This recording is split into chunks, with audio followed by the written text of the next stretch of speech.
this is part 3 in my 4-part series on getting shredded. In this video, we're going to talk about how to get shredded step by step. Part 1 was how do we get fat? Part 2 was how do we not get fat? Part 3 is this, a step-by-step guide on how to get shredded. As I said before, I want these series to be the last video you're ever going to watch on this topic, and you go ahead and get shredded. You go and achieve your goals, finally. Everything you need to know about getting shredded, I've put in these videos. I've been doing this for 15 years, myself, my clients, so I know a thing or two about how this thing works. I got a bachelor's degree in biology too. It helps. A subscriber actually suggested this video. Xavier Weathers, whatever you are, thank you. So getting shredded step by step. It's very simple, but it's not easy. Something is simple doesn't mean it's easy, right? Getting shredded is one of those things, but that makes it worth it. That makes it special, right? You agree?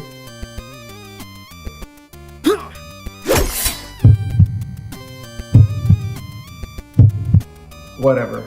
First, I want to lay some groundwork, talk about expectations, so we know what we're getting into. There's obviously 2 components when it comes to weight loss, fat loss. There's physiology and there's psychology.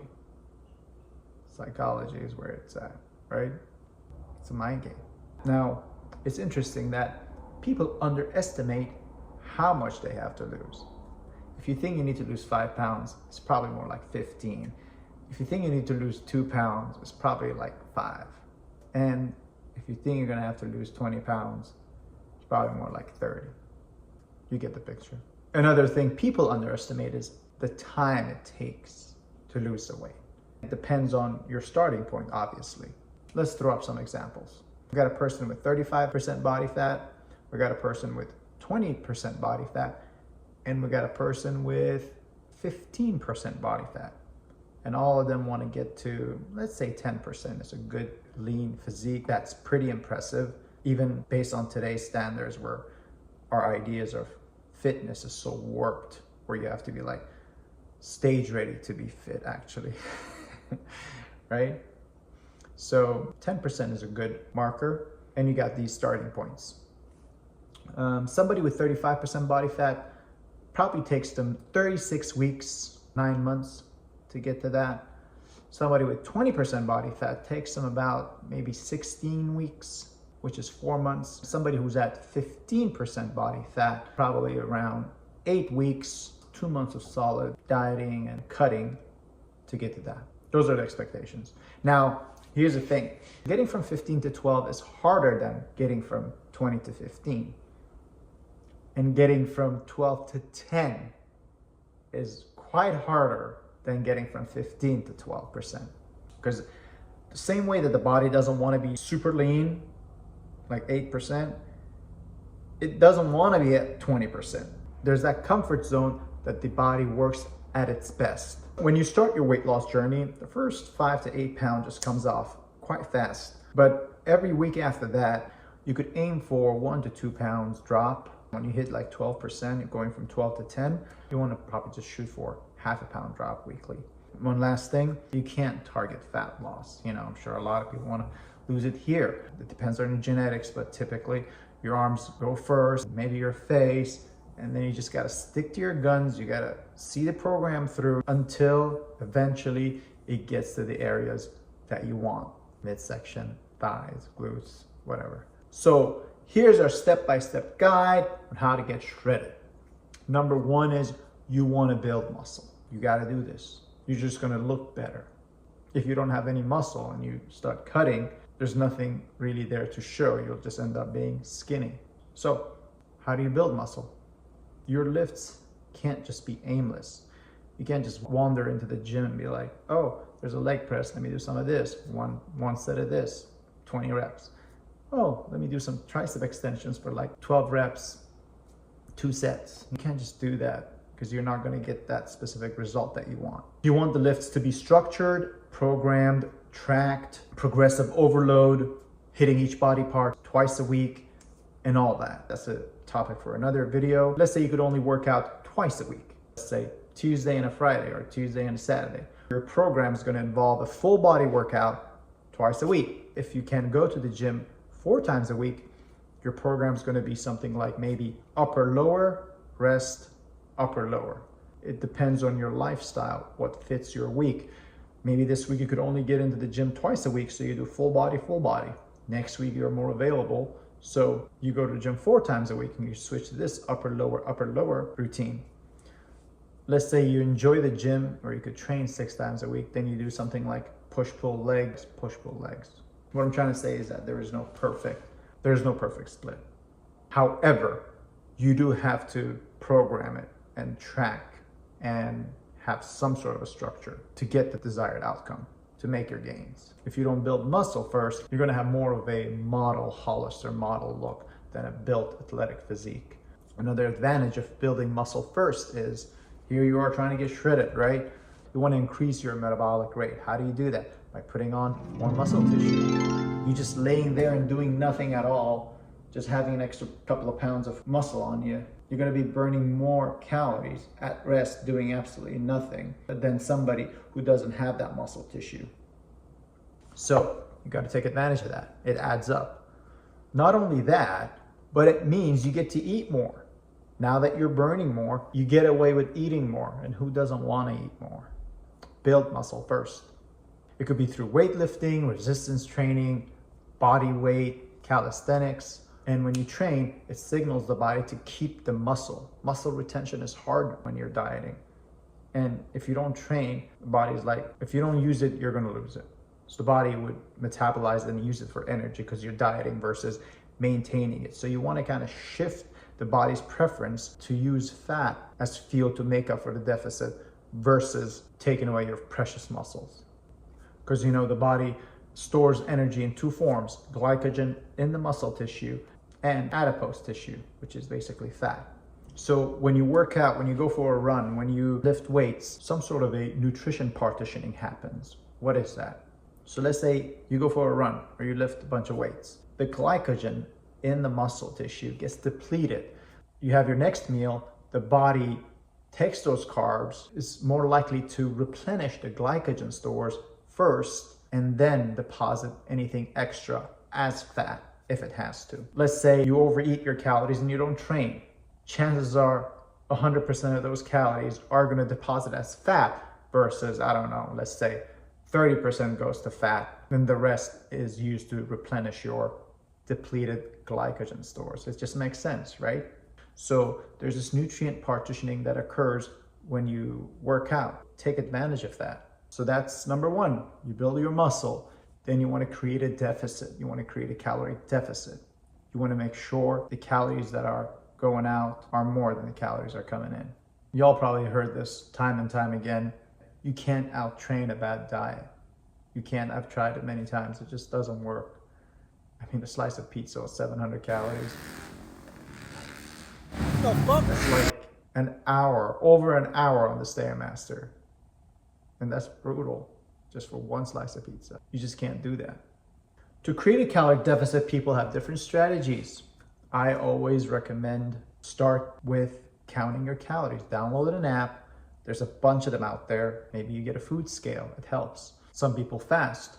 That way they could eat 2 big meals or 1 big meal the way they want without really holding back or feeling deprived. Some people do the keto diet. Intuitive eating is another thing. Typically it doesn't really work because, I mean, it's in the word intuitive. I mean, the modern human, our intuition sucks. Like, we're not in tune with our body. I've been doing this for 15 years, and to this day, a spoonful of peanut butter still surprises me at what an actual spoonful of peanut butter looks like.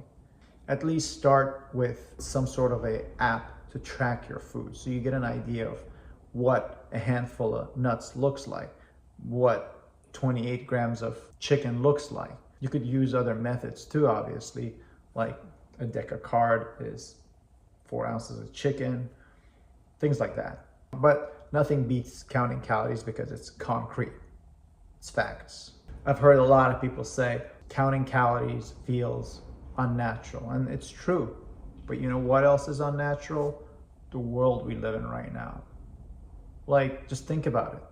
That's such a crazy idea to somebody that lived 500 years ago. If you told somebody you could drive up to a window and they throw food at you, they'll think you're crazy. I'm talking about drive through McDonald's. You know what else is unnatural? Having anything we absolutely want at any given moment at the tip of our fingers. We don't have to leave the house. You could literally have whatever you want at whatever time you want at the comfort of your home. That's unnatural. So you got to fight unnatural forces by unnatural means. Counting calories is unnatural, but so is McDonald's. So is all these engineered foods that are designed for us to keep eating it. These are unnatural. And so how can you say that's unnatural and accept it and be cool with it, but say counting calories is unnatural and I don't want to do it? The world we live in is unnatural. You got to fight unnatural forces with unnatural means, or at least until you get a hang of it. Make sense? So how do you set up your macros? How do we know where to set our calories, how much protein, carbs, and fats to eat? I'm going to post a link to help you calculate all that stuff. You could use apps as well that do that for you. You just punch in your information. But the way I do it is you use a factor that you multiply your weight by, and that gives you the calories that you need.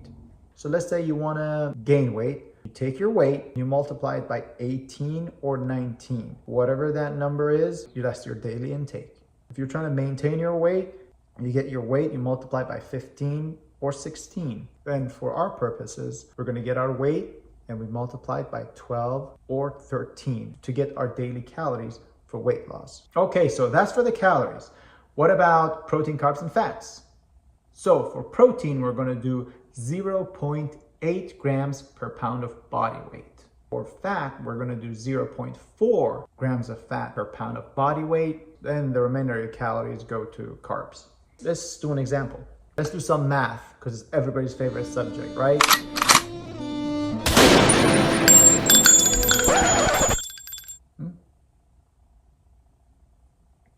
Okay, that was like a small one.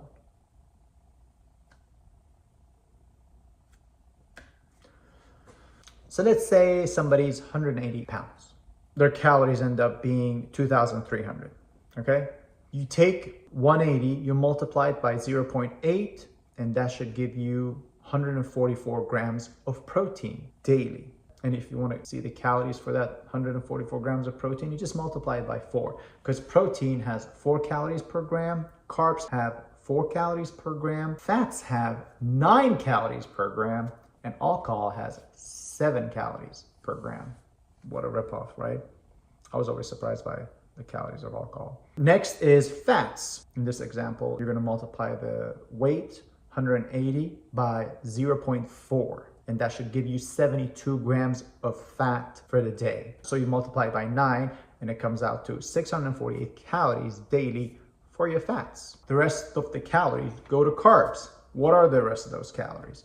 You take the calories of the fat and protein, you combine them. That should give you 1226. You subtract that from your daily allowance. Your daily intake is supposed to be 2,300, and it gives you 1074. That's the remainder of the calories that goes towards your carbs. All you have to do is now divide it by 4, because there's 4 calories per gram of carb, and that should give you 268 grams of carbs daily. So this person that weighs 180 pounds with their calories set at 2,300, they get to eat 144 grams of protein daily, 72 grams of fat daily, and 268 grams of carbs. And that's how you do it. All you have to do is put your weight in this formula that I gave you. As we drop calories deeper into the cut, I really don't recommend, if you're a male, to go under 60, 65 grams of fat. Just don't do it. You're going to get yourself jacked up hormonally. You know, it's not like you're trying to get on stage or anything. And if you're a female, don't go under 45, 40 grams of fat daily, because it's going to mess up with your cycle and your hormones and all that stuff. It's not worth it. So there, first we build some muscle, and then we create a caloric deficit, and then finally we got to adjust the deficit every 7 to 10 days. You could even do every 2 weeks. So how do we do that? Let's say you got your calories, you got your protein, carbs, and fats figured out. You did that for 2 weeks. By the end of 2 weeks, if you lost weight, even if it's a half a pound, keep on going. But if nothing changed, or if you felt like you gained weight, you either write it out for another week just to see what's going on, or you create a deficit through reducing your calories or moving a bit more. Or a combination, a little less food, a little bit more moving. Combination is the best. But when you're dropping your calories, you want to make sure you're milking each calorie drop increment to its fullest. Don't slash calories too fast. Try to get as much as you can from each drop. Let's say you start at 2,700, milk that to the fullest, and then go to, let's say, 2,500. Try to get as much weight loss, fat loss as you can from that 2,500 before dropping to 2,000, let's say 300. Or maybe don't even drop to 2,300. Once weight loss stalls at, let's say, 2,500, that's when you introduce serious cardio. Up your cardio, and then maybe drop your calories, because it's not fun to eat less. So how do you gauge that every 7 to 10 days? You got to use a combination of things. You could use a scale, you could use a mirror, you could use measuring tapes, because the scale doesn't really take into account the body composition changes happening. You go in front of the mirror and you're like, wow, I look good. Then you hop on the scale and you see that weight didn't really drop, or it increased even. It happens. I mean, how many times have you hopped on a scale and not only did you not see a drop, but you saw a weight increase, right? There's so many reasons that could happen. But then you go in front of the mirror and you look better. That happens too, right? But then again, the scale messes with your head, so don't let it mess with you. If you see a visual change in the mirror, take that and carry on. Don't drop calories, don't increase your cardio, stick with it. Don't fall into that trap. The problem is, on a weight loss journey, our minds just get warped. Like, while we're in it, we can't see it. How many times have you folks seen a photo of yourself from, let's say, last summer or a year ago or whatever, and you're like, whoa, I looked good. But at the time you didn't see it. But a year later, when you're looking back at those photos, you're like, whoa, I was like shredded, or I look good. So going into this next cut, try to remember that. Try to know that that's gonna happen. Keep an eye out for it. And there you have it. That's how you get shredded, step by step. This is the third part in a 4-part series that I'm doing on getting shredded. The fourth and final video in this series is strategies to help you get shredded. So watch that. If this resonates with you, please subscribe, like, and if you have anything to say, please leave a comment. And with that said, y'all have a powerful day.